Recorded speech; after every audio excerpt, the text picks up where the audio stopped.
Hello students, good morning. Ninth class की Hindi medium science के first chapter में आपका स्वागत है। इसमें हम कर रहे हैं हमारे आसपास के पदार्थ। हमारे आसपास के पदार्थ जो हैं वो कितने छोटे होते हैं हमने देखना था। उसके बाद दूसरा जो पॉइंट था वो था हमने पदार्थ के कणों के अभिलाक्षणिक गुणों में हमने पहला गुण देखा था, पदार्थ के कणों के बीच रिक्त स्थान होता है। अर्थात पदार्थ के जो कण हैं उनके बीच कुछ ना कुछ खाली जगह जरूर होती है। किन्हीं कणों के बीच ज़्यादा होती है, किसी पदार्थ के बीच कणों के बीच जगह कम होती है। पदार्थ के कण निरंतर गतिशील होते हैं, यानी कि वो लगातार गति करते रहते हैं, शांत नहीं रहते हैं। किसी पदार्थ में जहाँ पर अंतर ज़्यादा होगा, मान लीजिए आपको बनाकर दिखा रही हूँ मैं ये, मान लीजिए छोटे छोटे कण बनाए मैंने। अब इनके बीच में अगर गैप ज़्यादा है तो गति भी ज़्यादा होगी, गैप कम है तो गति भी कम होगी। अब मान लो कि बिल्कुल टाइट टाइट पैक हुए हैं, ठीक है ना। अभी कितनी गति कर सकते हैं बताओ ज़रा, कितनी गति कर सकते हैं ये, है ना, नहीं कर सकते ना बेटा। तो यानी कि इनके बीच में गति कम होगी, इनके बीच में गति थोड़ी सी ज़्यादा होगी। लेकिन ये बात भी फाइनल है कि कोई पदार्थ है उसके कण लगातार निरंतर गतिशील रहते हैं। बात समझ में आई बेटे। तो यानी कि किसी पदार्थ के जो कण हैं वो लगातार गतिशील रहते हैं। आगे देखिए, अगला जो पॉइंट हमें करना था वो है आज का जो हमारा टॉपिक है। अच्छा, इसमें एक बात देखते हैं, थोड़ा सा नया अगला टॉपिक करने से शुरू थोड़ा सा पुरानी बात याद कर लें। पदार्थ के कण निरंतर गतिशील होते हैं, अर्थात उनमें गतिज ऊर्जा होती है। ठीक है बेटा, गतिज ऊर्जा होती है। ठीक है, तापमान बढ़ने के से कणों की गति तेज जाती है, इसलिए हम कह सकते हैं कि तापमान बढ़ने पर कणों की गतिज ऊर्जा भी बढ़ जाती है।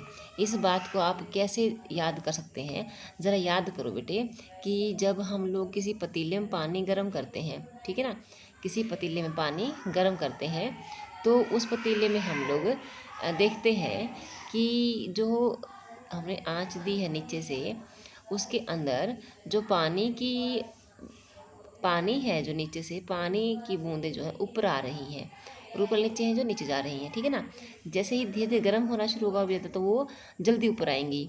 ठीक है बेटा, और फिर वो जल्दी से ऊपर वाली नीचे जाएंगी गर्म होने के लिए। नीचे वाली गर्म होकर ऊपर आएंगी, ऊपर वाली नीचे गर्म होने के लिए जाएंगी। ठीक है बेटा, तो यहाँ पर हमने क्या निष्कर्ष निकाला कि जैसे जैसे पानी और भी ज़्यादा गर्म हो जाएगा तो वह उबलना आरंभ कर देगा, यानी कि कणों की गति और भी ज़्यादा बढ़ जाएगी। ठीक है बेटा, तो इस बात से आपने क्या जाना कि गर्म करने से, ऊष्मा देने से, तापमान बढ़ने से कणों की गतिज ऊर्जा भी बढ़ जाती है।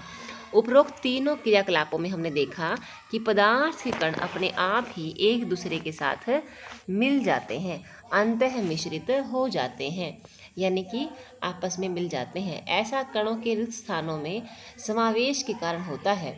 ठीक है ना, मान लो ये कण है, ये एक पदार्थ के कण है, ठीक है बेटे, और ये है, मैं ग्रीन ले लेती हूँ, दूसरे पदार्थ के कण। ठीक है बेटा, यहाँ पर आए ये, तो ये जो पदार्थ के कण हैं अलग अलग थे, है ना बेटा, अलग अलग पदार्थ के कण थे।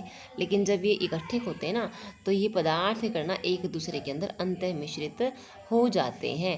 अर्थात पदार्थ के कण अरे गति तो कर ही रहे हैं कि यहाँ जाएंगे, ये यहाँ जाएंगे, आपस में गति करेंगे, और बेटा ये इसके कणों के बीच जगह बना लेंगे, ये इसके कणों की खाली जगह जो है उसमें अपनी जगह बना लेंगे। तो इस प्रकार से अपने आप मिल जाएंगे। तो ये जो गुण है, ये गुण बेटा पदार्थ का अपने आप मिल जाना, पदार्थ के कणों का स्वतः मिल जाना कहलाता है विसरण। क्या कहलाता है बेटे? विसरण। ठीक है, देखो देखो, दो विभिन्न पदार्थों के कणों का स्वतः ही मिलना विसरण कहलाता है।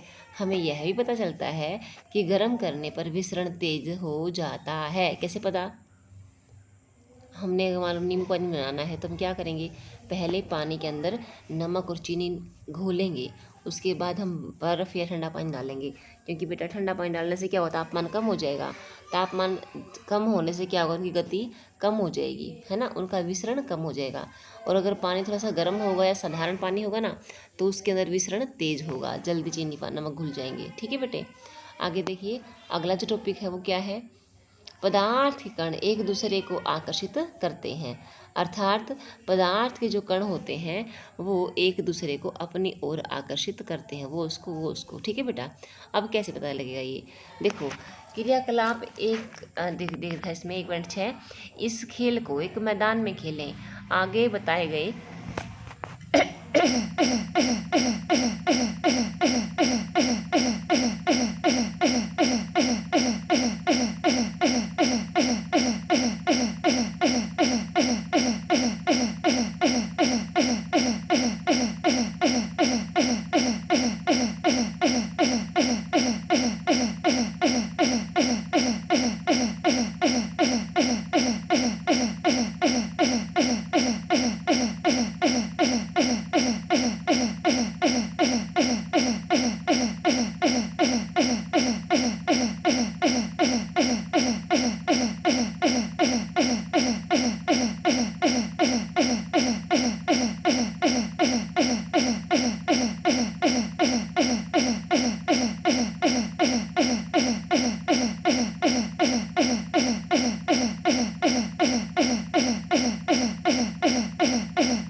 ये इसको बांधे हुए, ये इसको बांधे हुए, ये इसको आपस में एक दूसरे से ये जुड़े हुए हैं पदार्थ के कण, तो उनको अलग करना बहुत मुश्किल होगा।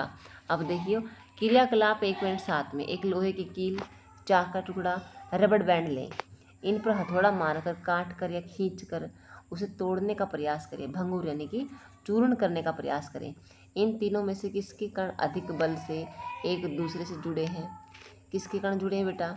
हथौड़े के जुड़े हैं या फिर लोहे की कील के जुड़े हैं, चाक के जुड़े हैं या रबड़ बैंड के जुड़े हैं? तो सबसे ज़्यादा आकर्षण बल किसके बीच में बेटा?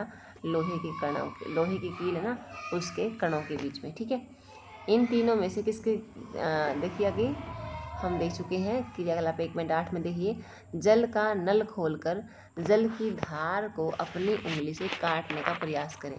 क्या धार कटती है? नहीं कटती ना, है ना। जल की धार क्यों नहीं कटती? कारण क्या है? उपरोक्त तीनों क्रियाकलाप सुझाते हैं कि पदार्थ के कणों के बीच एक बल कार्य करता है। यह बल कणों को एक साथ रखता है। इस आकर्षण बल का सामर्थ्य प्रत्येक पदार्थ में अलग अलग होता है। किसी पदार्थ में आकर्षण बल बहुत ज़्यादा है, किसी पदार्थ में आकर्षण बल बहुत कम है। ठीक है बेटा, लेकिन आकर्षण बल होता सब में है, ये बात भी फाइनल है।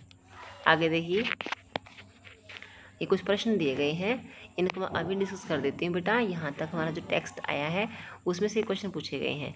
निम्नलिखित में से कौन से पदार्थ हैं? अब ना कुछ बच्चे ना मतलब उन वस्तुओं को पदार्थ बता रहे हैं जो पदार्थ नहीं है। तो देखो बेटा, अपना डाउट्स दूर करो। कुर्सी, वायु, स्नेह, गंध, घृणा, बादाम, विचार, शीत, शीतल पेय, इत्र की सुगंध। ठीक है, इनमें से कौन कौन से पदार्थ हैं? देखो बेटा, पदार्थ की परिभाषा हमने शुरू में ही देखी थी, है ना। जो कोई वस्तु जिसका अपना खुद का आयतन होता है, स्थान घेरती है, या उसके जितना वजन होता है, द्रव्यमान होता है बेटा, तो उस वह जो वस्तु है ना, वो पदार्थ कहलाएगी। देखो एक बार, कुर्सी है, किससे बनी है? लकड़ी से बनी है, लोहे से बनी है, पदार्थ से बनी है। वायु है, यह भी गैसीय पदार्थों का मिश्रण है। स्नेह क्या? ये तो भावना है मन की, ये तो मन की भावना है, ये तो हमारा भाव है। ठीक है ना बेटा, तो वायु और जो कुर्सी है ये दोनों पदार्थ में आएंगे, स्नेह पदार्थ में नहीं आएगा। गंध, स्मेल आना बेटा, ये भी जो है पदार्थ के कणों में नहीं आता, पदार्थ में नहीं आता। आगे है घृणा, नफरत, ये भी मन का भाव है, ये भी पदार्थ नहीं है। बादाम पदार्थ है। विचार जो है बेटा वो पदार्थ नहीं है। शीत ना दो मीनिंग हो सकते हैं यहाँ पर, एक तो लस्सी को शीत कहते हैं, और बेटा एक तो हमारी जो वायु है ना, ठंडी वायु होती है, उसको हम शीत बोल सकते हैं ना। तो दोनों ही केस में जो है शीत जो क्या है बेटे, अगर ये शीत ठंड है ना, फिर भी हमारी त्वचा को महसूस होती है, लेकिन वो कुछ होती तो नहीं ना, जल ही है। ठीक है ना बेटा, जल तो है, जलवाष्प तो है ही वायुमंडल में। तो शीत को आप पदार्थ में रखो। शीतल पेय, कोल्ड ड्रिंक्स, ये पदार्थ है। इत्र की सुगंध यानी कि जो सेंट है उसकी जो गंध है, स्मेल है, वो क्या है? वो भी क्या है बेटा? पदार्थ है, उसके अंदर गैसें भरी हुई हैं जो बाहर निकलती हैं। निम्नलिखित प्रेक्षण के कारण बताएं। गर्मा गर्म खाने की गंध लेने के लिए आपको कई मीटर दूर से ही आपके पास पहुंच जाता है, लेकिन ठंडे खाने की महक लेने के लिए आपको उसके पास जाना पड़ता है। ऐसा क्यों है? क्योंकि बेटा हमने देखा था ना कि गर्म होने से विसरण की दर बढ़ जाती है। तो गर्म होने से खाना जो है गर्म होगा, वायुमंडल फैलेगा, तो जो गंध है वो तो हर जगह जाएगी ना उसकी। ठीक है बेटा, तो इसीलिए कह रहा है ये कि ठंडे खाने की गंध लेने के लिए वहाँ जाना पड़ेगा। और गर्म खाने की गंध, गर्म खाना यानी कि उसको तापमान मिल रहा है, उसको ऊष्मा मिल रही है। ठीक है ना, तो गर्म खाने की गंध लेने के लिए आपको उसके पास जाने की ज़रूरत नहीं है। और जो ठंडा खाना है उसको सूंघ कर देखोगे तब थोड़ी वो स्मेल आएगी उसमें से। ठीक है बेटे, आगे देखिए। स्विमिंग पूल में गोताखोर पानी काट पाता है, इससे पदार्थ का कौन सा गुण दिखाई देता है? कौन सा गुण दिखता है भाई? स्विमिंग पूल में पानी काटता है तो इसका मतलब क्या है? पदार्थ के कणों के बीच में खाली जगह है और वो आसानी से उन खाली जगहों को हटा करके अपने हाथ पाँव जो है वह स्विमिंग पूल में चला सकता है। ठीक है बेटा, तो जो गोताखोर है बेटा वह पानी पदार्थ के कौन से गुण का प्रयोग करता है? पदार्थ के कणों के बीच में रिक्त स्थान होता है। अगला क्या है? पदार्थ के कणों की क्या विशेषताएं हैं? पदार्थ के कणों की विशेषताएं क्या है बेटा? एक तो बहुत छोटे होते हैं, दूसरा उनके बीच खाली जगह होती है, तीसरा वो हमेशा गति करते रहते हैं, निरंतर गतिशील रहते हैं। ठीक है ना, चौथा बेटा पॉइंट क्या है? वो कि ये जो है एक दूसरे को आकर्षित करते हैं। पहला पॉइंट क्या था? वो बहुत छोटे होते हैं। दूसरा पॉइंट उनके बीच रिक्त स्थान होता है। तीसरा पॉइंट वो निरंतर गतिशील होते हैं। चौथा पॉइंट क्या है बेटा? एक दूसरे को आकर्षित करते हैं। ठीक है बेटे, तो ये जो है ये पदार्थ के गुण धर्म हैं। तो आज की लेक्चर में इतना ही। कल हम पदार्थ की अवस्थाएं करेंगे। इसके साथ all the best and have a good day.